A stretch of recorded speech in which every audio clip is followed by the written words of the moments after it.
So as we thought about the topic, because we've been working on both conferences together, the idea was to pull out things which are actually applicable to both from a predictive analytics point of view, as well as to handle the burgeoning big data point of view.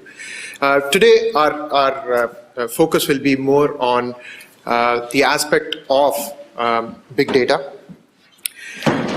Before I get into the topic itself, some of you may not know us, so let me introduce ourselves. So my name is Sankar. I work with Fractal and I'm one of the directors, handle the European and Asia Pacific operations.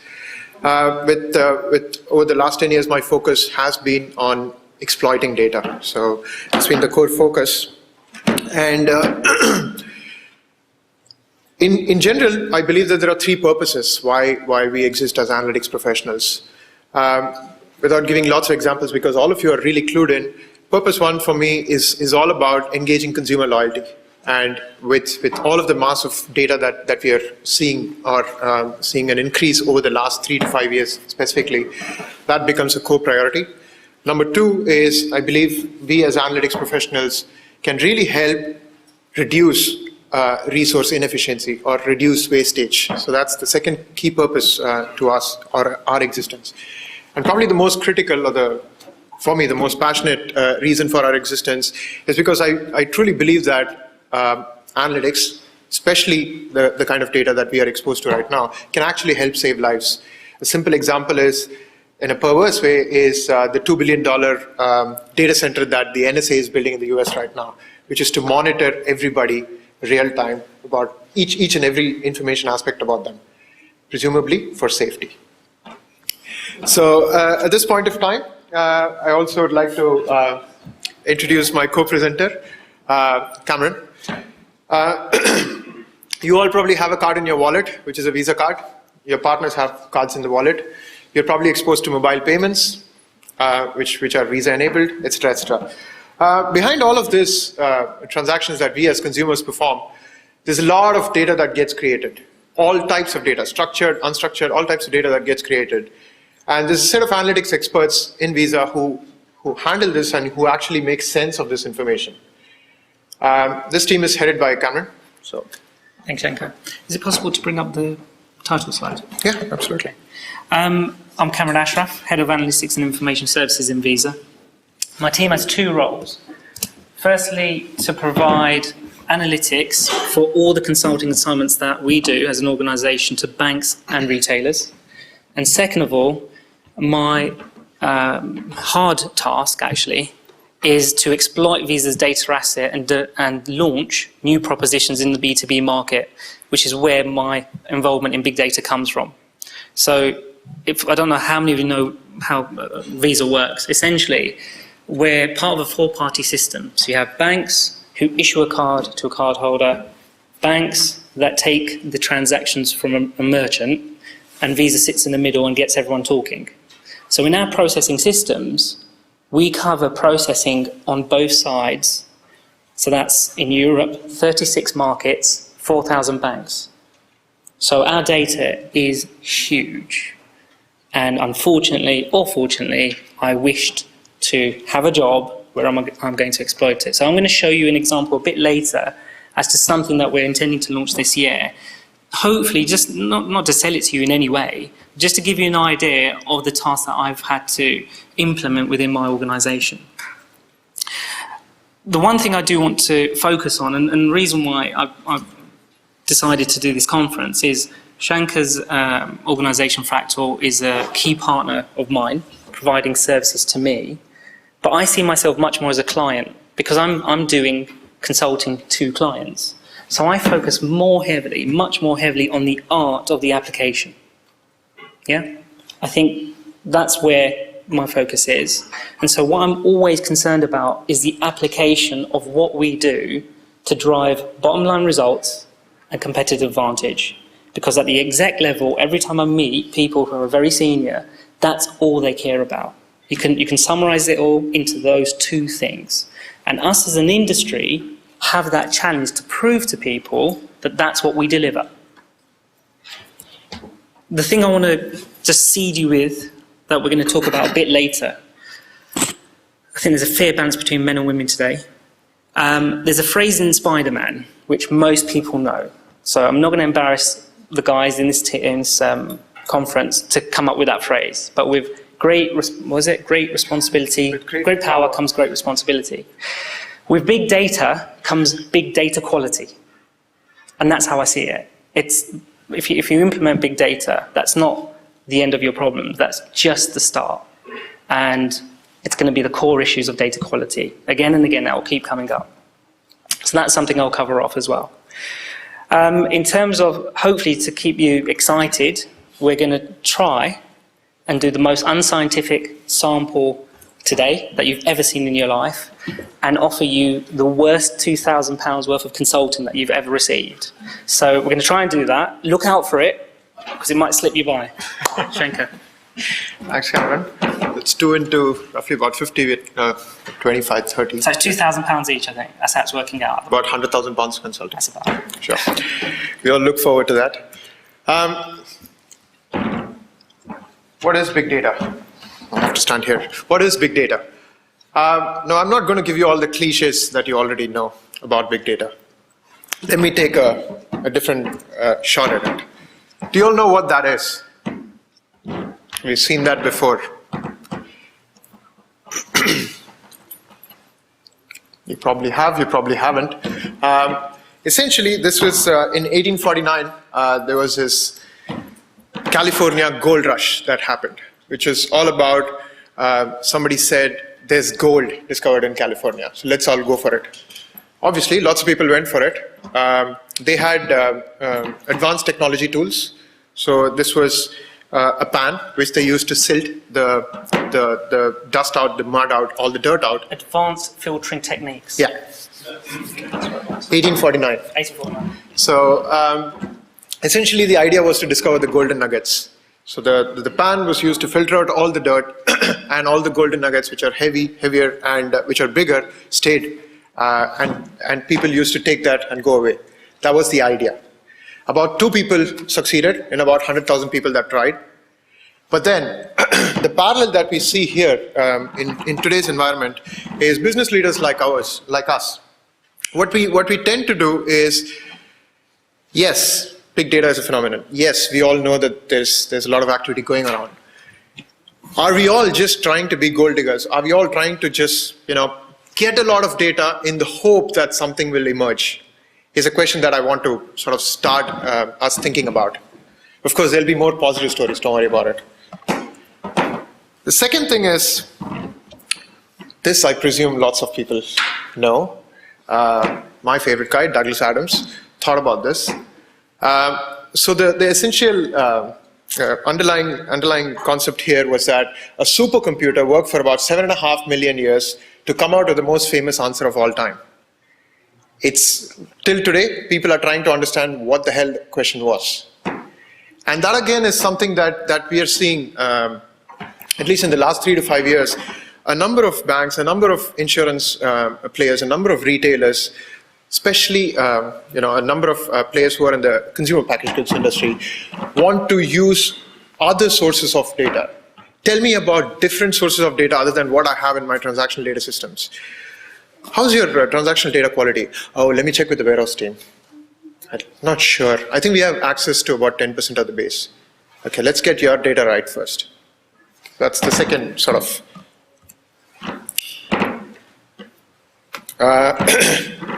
analysts like curves. We like graphs. But it's a happy curve. It is a happy curve. Done this morning. As long as you stay at the bottom. Essentially, I think this is a true reflection of the environment right now, which is, it is important to get the right mix of what we define as relevant information, relevant data. In the 1849s or the 1850s time periods, it was all about less information and therefore lots of confusion. It proceeded further. Now we're starting to reach the tipping point around, are we going to slightly get confused on what we need to use to get relevant insights? So that's another question that we want to sort of think about. And finally, lots of people are spending lots of money in setting up advanced data centers. The question always is, yes, there are big pipes that are getting established to exploit data. How secure are the pipes? What's the possibility that information can be used for purposes other than it was intended for, or it is designed to be used for? That's the fourth question that we want to think about as a group. Hopefully these questions resonate in your minds as well at some form or shape. Yeah? Okay. Does anybody know who this is?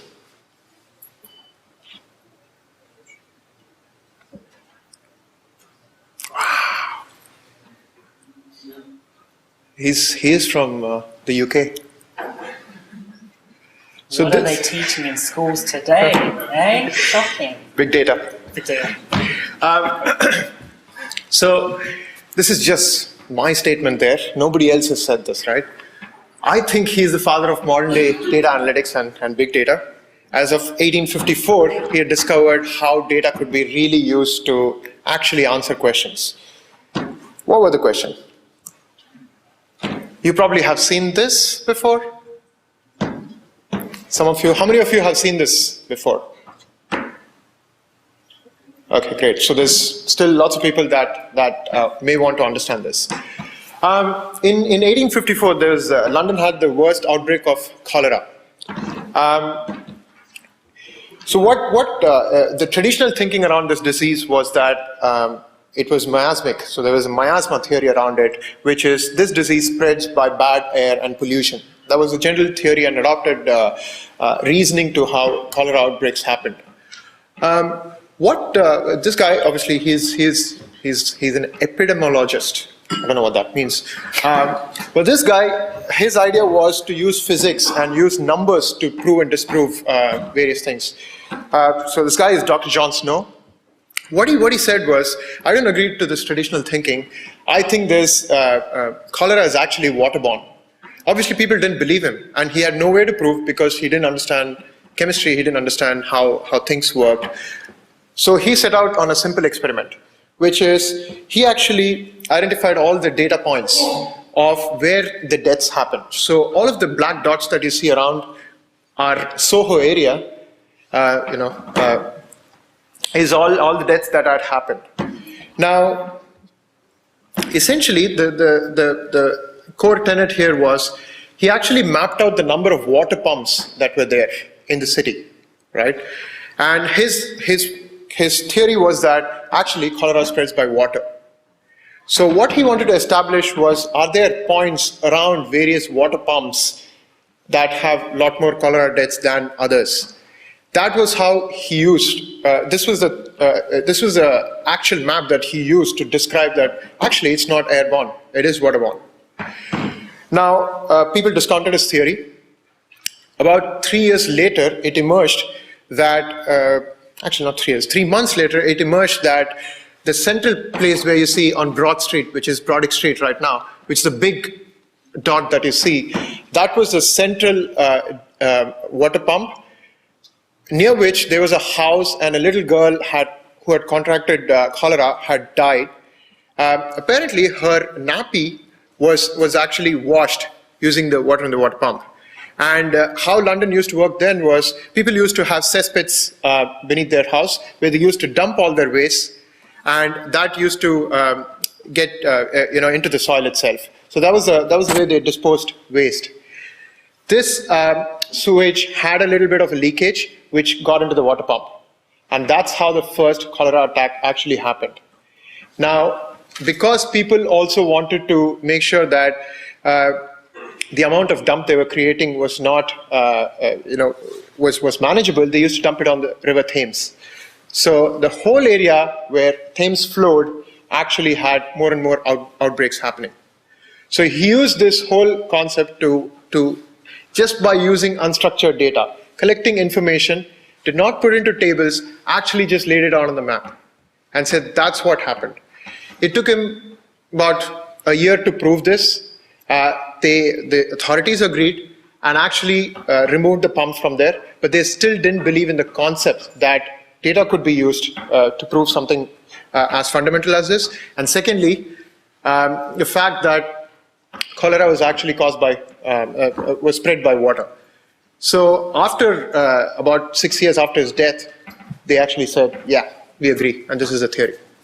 So that, I believe, were the origins of big data and analytics.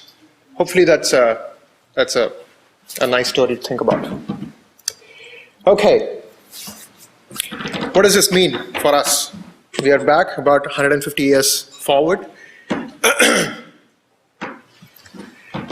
We think as data is becoming bigger and bigger, it is important to capture the relevant information in that. And we through examples, will describe how we've been able to combine multiple data sources, seemingly disparate data sources, transactional, web data, attitudinal data, to actually develop targeted activities. And how do you make it targeted? By actually building predictive and accessible analytics, which we believe will be the key sort of message taking companies through to 2020. The second thing that we think will happen is some of the traditional analytics engagement models will start to have lots of questions raised, and there'll be new models that emerge. Is there a cheat sheet to actually having a nice little model working across all of the teams that want to work on big data? We think yes. We'll for the second time reveal some success factors, because yesterday we revealed it for the first time. We'll reveal it for the second time, some of the factors that we think will be applicable, especially from a big data point of view. And finally, will it lead to complexity or convergence? Will Windows 8, which I read about an article in paper this morning, will it be as great a success? Will it have all of things that it promise from a big data point of view? Will there be convergence in technology? Is a question that we want to address. Right.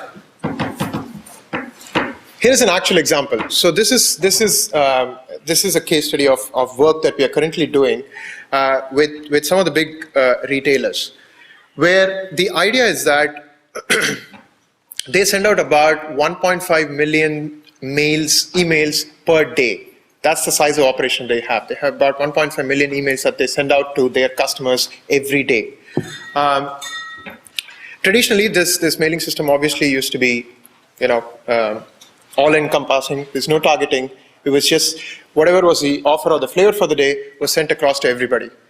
Now, what they wanted us to think about was, we have all of this information about customers. We've captured their usage preferences. We know their attitudes. We know what they like. We know what they don't like. We have all of this information in terms of surveys and preferences. We have information about their actual product buys. Customers came, they bought these SKUs, they actually did all of this activity. They spent so much time in the retail store, and this is their journey. This is what they did. So we have transactional data. We also have lots of information from a self-declaration point of view, which has got third-party information about customers. We know what they said they want to do. Are they actually doing it? We don't know. We want you to help us understand. We have our own rewards program, our loyalty program. So we've got lots of points information, how they redeem it, how they use it, etc., etc. We also have a clear sense, we think, we have a clear sense of what demographics actually exist in our product set of customers. And finally, we also said, for each of our products, we have classifications and segmentations. What types of products these are?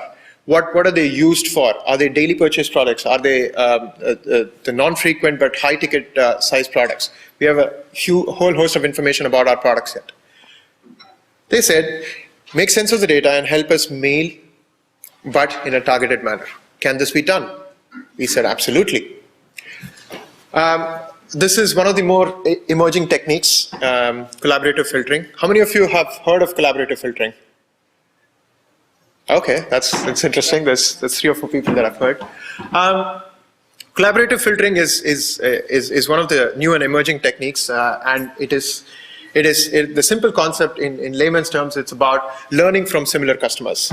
Basically, the idea is that we use a filtering approach to understand what you as a consumer is likely to do based on a similar profile that we've seen in very simplistic terms. Of course, it's a self-learning algorithm. Therefore, the more data you put in, it learns, it gives you a certain preference, and then as you do the action we think you would do, it actually learns again. So it's a constantly self-learning algorithm which runs. We use this information to actually develop targeted interactions. Now, how does it actually work? We had a simple offer, a product which has got some sort of a discount. We think the response rate is likely to be high. We have some sort of a business case in terms of what the ROI is going to look like. Is this going to be an attractive offer? We think it may not be unless we target it to the right audience. So what do? Let's understand aspects about the product. Sorry, it's not too clear, but what we have done is actually label the product into different aspects. So given a product, we know how many units were sold in a time period. We know what's the gross margin on the product. We know the seasonality of purchases, because all of this are data that we capture about our products. For every product, we have this sort of a segmentation. So we know what sort of a label we need to associate to the wild harvest oatmeal, right? Now what I need to do is identify the customer that wants this now. Customers may want it at different stages of their life cycle, but who are the customers who want it now? That's what I need to identify. So what we then do is do the same thing from a customer standpoint, which is moving away from the concept of placing customers into a segment. Oh, soccer moms. We don't want soccer moms. We want that individual customer. What is that customer's actual profile? What are the various labels around the customer that we can actually target, right? So given the fact that we have so much information about the customer, the demographics, their rewards, their loyalty, all of these aspects, their transactional preferences, we actually are able to label the customer into spend, number of trips, latency, recency, loyalty index, etc., depending on the business, of course. Once that is done, the algorithm runs, which then says, is this product the right product now for the customer? So that's the place where we do the customer product match. Once we have established that, it's quite straightforward. We then lay it out in a rules engine and actually do the mailing. So this is a live project that we're doing, and it's actually a patent pending algorithm that we are running. Hopefully that gives you a good flavor of how this concept works. Yeah. In a little while, happy to take any questions around that. Now, as we are thinking about these newer and newer approaches, the question is, it's time for Kamran to reveal the 100,000 pound consulting work that he was talking about. So remember, I'm setting the expectations. This is the worst polling you're ever going to be contributing to. It's the most unscientific. It's going to be the worst set of consulting you're ever going to see. But it's going to illustrate a point. And I need to see some exercise in the right or left hands. That's the only thing I ask for today. In terms of big data plans in your organizations, in your personal opinion, have your execs, the senior people outside of BI, have they bought into big data being needed for the next phase of corporate growth? For those who have not got the exec buy-in, so there's no belief at the top level, please raise your hands. Shankar's better at maths than me, so what do you say? It's about 30% of... 30, right? Okay. For those of you, I then presume the rest of you have got buy-in. For those of you who've got buy-in, I'm presuming there's a belief that there's going to be budget allocated because you've got the senior buy-in. However, how many of you have already developed the exploitation strategy? You know what you're going to do with the data. Please raise your hands. It's like 0.5%. Which then leaves us with those who, so that's the 0.5% there. And then there's the remainder, I presume. Yeah. How many just don't know? How many don't have a sense of it in their organisation? Thank you for your honesty. There's chocolate coming to both of you later. Thank you. Completely unscientific, but let me prove my point. I know that in this room are the leaders in BI, because these type of conferences only attract these type of people. If that's the belief in our community, then that's a little bit worrying, because we haven't got the senior people in our organisations to agree that what we're working on is important. On the other side, we haven't agreed with the business. What is it they're actually going to do? And it's always going to come down to the same things. It's always going to be about customer. So it's a worry. It's a state of the nation. And what we're going to talk about going forward is the implications of where we are, and then ideally some solutions of how to get out of where we are in a positive way. What's the implications? We've categorised those people who have not got exec buy-in into a typo. A typo which really should be called type 0, because there's 0 executive buy-in and there's 0 investment for big data. We think going through to 2020, because budgets are tight, because there's still issues in the economy, because consumers are still not purchasing whatever our goods and services are, it's all about cash flow, it's all about maintaining financial health. So without the investment, what is BI going to do for the next 5-6 years in these organisations? Well, there's one thing they have to do, and that's stay in business at a regulatory level. So the focus will be data governance. And it will be about data protection, it will be about anti-cartel behaviour, it will be about fair pricing, and so on and so on and so on. But there won't be any imperative or any push to drive business. What will that lead to? It will lead to, unfortunately, a lot of policemen in BI saying to the business, you can't do this, you can't have access to that, we used to provide that model, we can't do that anymore, we're not sure how to do it again, etc., etc., etc. I met with a couple of insurers recently who, because of European rulings, cannot now have any factor around gender within their pricing. So what do?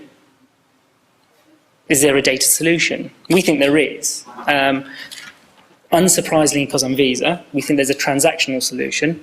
So, for example, we're working on some things now whereby if you're seeing people purchase alcohol between 9 to midnight and then purchase taxis and so on at 6 a.m., that leads to an idea of the type of individual that is and the type of risk that they put themselves into. But you can see it makes us work a lot harder to get round the regulatory issues. The perception of BI, even though we're leading edge on big data, is that we're a business prevention unit. Is it any better on type A, where the execs have bought in to the concept? They're at the same conferences as the top people in industry. They're telling people about their plans for big data. So there's huge investment. They fully get that the digitization of data is manifold. It's all the data in the world is created in the last year and so on and so on. At an operational level then, okay, great, let's consolidate this into a solution, a big data solution. We're going to change the access, we're going to change how we house data, we're going to change how we reference data, we're going to change how we train the user. Fantastic. We're going to change how the user accesses, performs, understands data. Though that's hard, because that means I now have to change all my habits. Okay. But I've got investment for really cutting-edge models. So the business says, who shot the customer? What happened to the customer in this journey? We're not sure. So that's why we think it's unsustainable, because you won't get the business believing that you're driving competitive advantage and delivering bottom-line results. So we think things will change, and the business leaders and BI leaders that we are meeting are doing certain things that we've tried to house in a framework, and that's what we're going to share with you next. So they're working on deploying and seeding their organisation with certain success factors. And then nurturing those so that there's a wider ecosystem that gets involved in BI and exploitation. The three things that they're trying to achieve is harnessing talent that's wider than their team. Second of all, they're completely focused on delivering results within one financial year. Because if the whole company has a scorecard that needs to be delivered per year, then it's really difficult for other bits of the organisation to justify 3-year plans. And finally, all of that is then developing trust and engagement.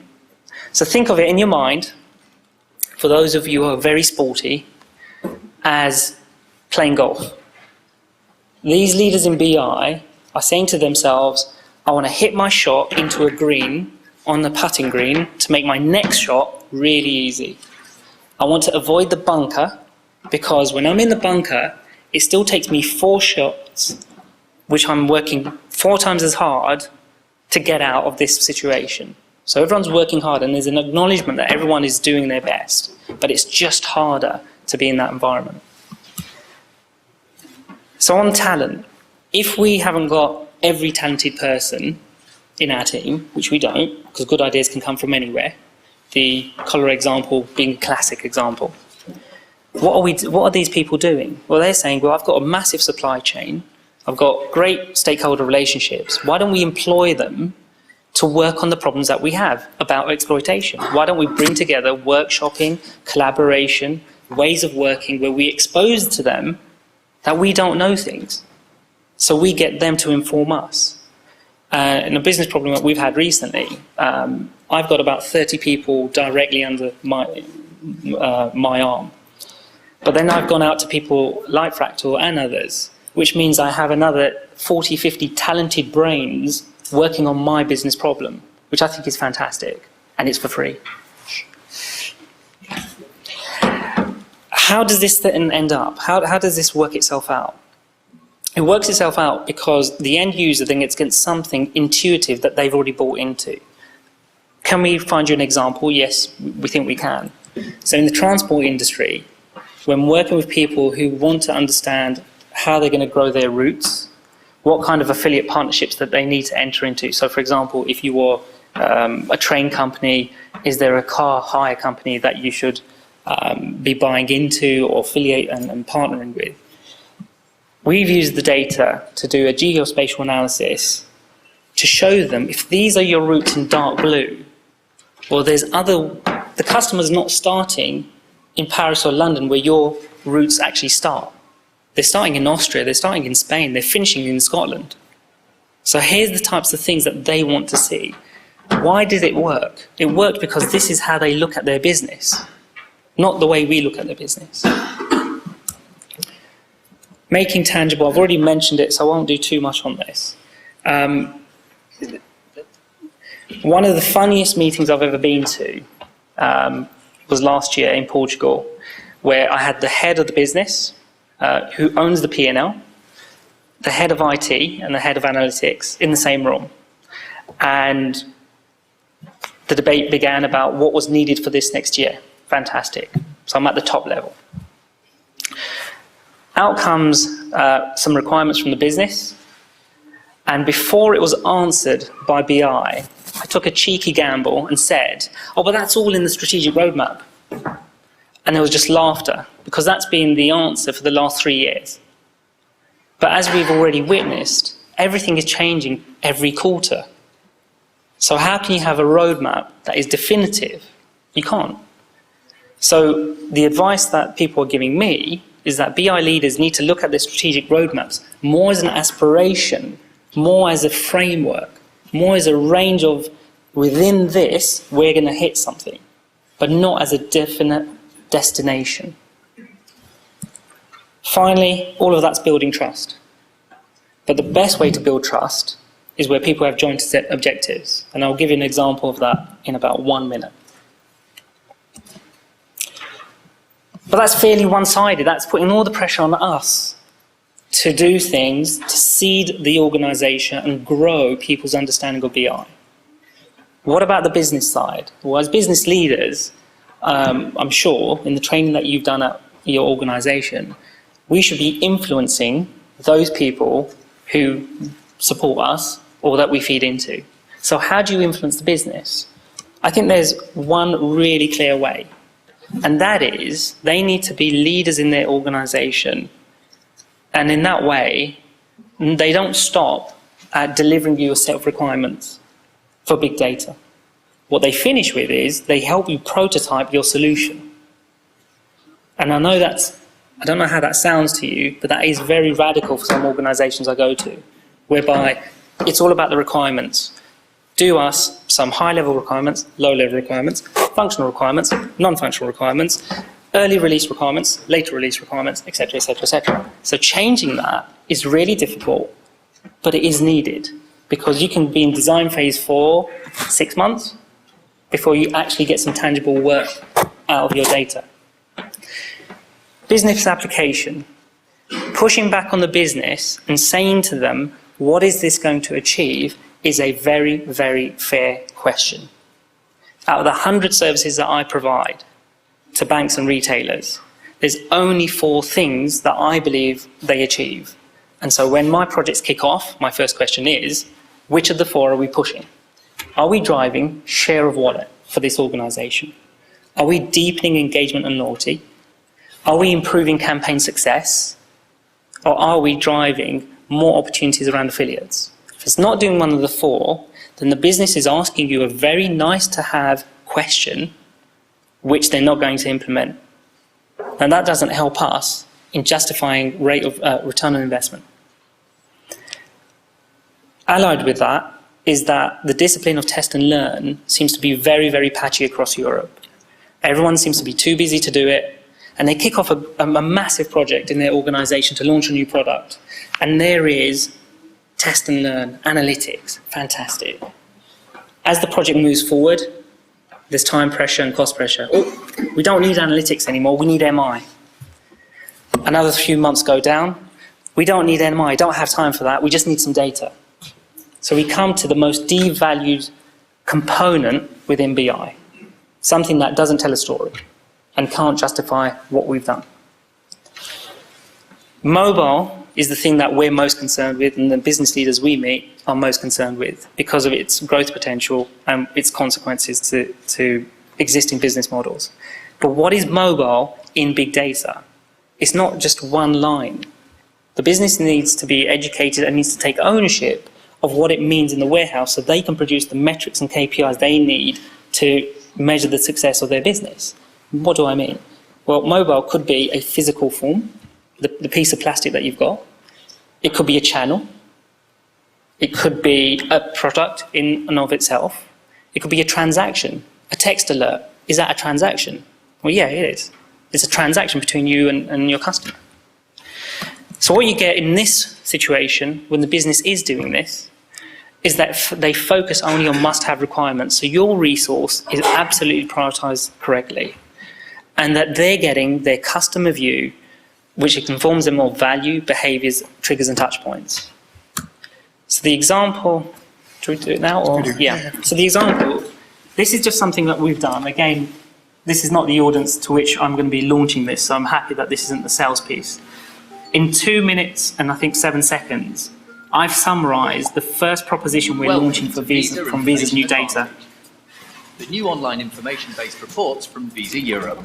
Our members have told us they want access to accurate transactional data in the form of easily accessible business information, so they can manage their card portfolios more productively. We're introducing Visa Information Advantage to help meet these needs. Each day, more than 25 million transactions pass through Visa Europe's processing platform and system. That number is growing year on year, as more than 1.5 trillion euros are spent on card purchases and cash withdrawals using Visa. This valuable transactional data holds a wealth of information. For example, it can tell us about cardholder behaviours, where they make purchases, and whether they're shopping online, over the phone, or face-to-face. Created by Visa Europe for our European members, Visa Information Advantage translates this wealth of Visa transactional data into accessible business information. It allows you to interact with this information, exploring data from different perspectives to suit your needs. Visa Information Advantage supplements your existing information, providing additional detail to allow deeper analysis, plus quick and easy access to regularly updated information whenever you want it. The reports also allow you to benchmark performance against your peers. Visa Information Advantage delivers a suite of business-ready reports combining overview and granular detail, information based on reliable and trusted data generated from actual Visa Europe transactions in an aggregated and anonymous form. Reports updated on a monthly basis, benchmark comparisons, a reporting capability which can be interrogated in many different ways, intuitive dashboards and crisp, clear visuals enabling easy interpretation, visual data representations which you can export easily into reports and presentations, secure desktop access at your convenience through Visa Online. Put simply, business insights drive informed decisions. For in-depth insight into your Visa portfolio, Visa Information Advantage. Thanks, Sankar. So I've had to rise to the challenge, and it's been, I don't want to swear, bloody difficult to summarise what I wanted to launch as a proposition in 2 minutes and 7 seconds. And that's what we've done. Pre-big data, this has taken us 3 years. The scary thing, because we're looking at, once we launched to do release 2, in a big data environment, all the investment we've done over 3 years, more or less we can do in 6 months. And all the data that we've ever used so far can be put on 7 laptops for 4,000 members across 36 markets. So that's my next challenge. It's actually to exploit big data in this way. To be fair, I'm as, how can I say, I'm sailing in the ocean as much as everyone. So what we're trying to do the best on is pick up the navigation of, this is the direction we want to go, but let's get more people to join us on that journey. We're going to just finish off on mobile, but it's all embedded within change and big data and so on. This is a good way to scare your business leaders, if you feel like it, or give them nightmares. Why should they want to be interested in big data and mobile specifically? Because the footprint is huge. Looking at technology and adoption of technology, mobile has completely outstripped anything else that's been done. The footprint and potential for growing revenues is massive. On the other side, if we ignore it and pretend it's not happening, we're going to end up with a business model that will not survive, and we have evidence in the marketplace of how people haven't survived on mobile, on online, let alone mobile. So we're changing what we do in Visa. We believe that card that's been in your wallet for the last 30 years and generated all those transactions and habits and everything else, we think within 10 years there'll be more transactions on the mobile than on that plastic card. So we're fundamentally changing all our business proposition, but not our core business. Our core business is exactly the same. It's still payments. That's all we're going to do. But data is the huge enabler to increased customer relationship. Thank you. Thanks, Kamran. So that's, in a sense, what we wanted to really convey in terms of a message. Essentially, the idea is that there are 4 key messages. There are some new and emerging techniques which we are happy to talk about in detail as we get into more conversations. But that's pretty much it from us. Thank you.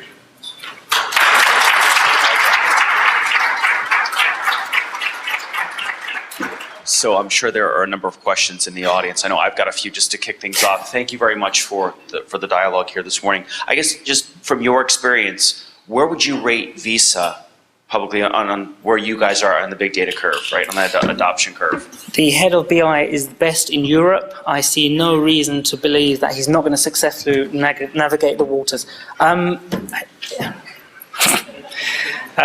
He could sack me if he wants to, so I have to say nice things.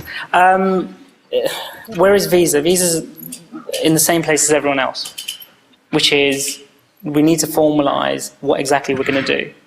And so we're in the tipping point of the business having to take the leadership and the ownership and the accountability of what it wants to achieve. Because on the BI side, the head of BI, who's the CIO in our organisation, he fully gets what he can deploy. He's quite clear in his mind what he's going to do. He's got a preferred supplier relationship who will probably deliver the technology, but the technology is not going to be exploited by those people. It will be exploited in the business. So we're at that tipping point, and unfortunately, that's my responsibility, and there's a few other business leaders on my side who have that responsibility to do it next. We've got the plans in place, so we're probably slightly more advanced than some organisations. We've got about 5 things that we want to deliver, 4 of which are in B2C, and 1 of which is B2B. And now that's what we're working to. Fantastic. Other questions? Good morning. I have 3 questions. Sorry. First one is what kind of tool do you use? Second is... what kind of, sorry? Tools, if you can disclose it. Yeah. And was it a problem or not to use the tool? Is the tooling a problem?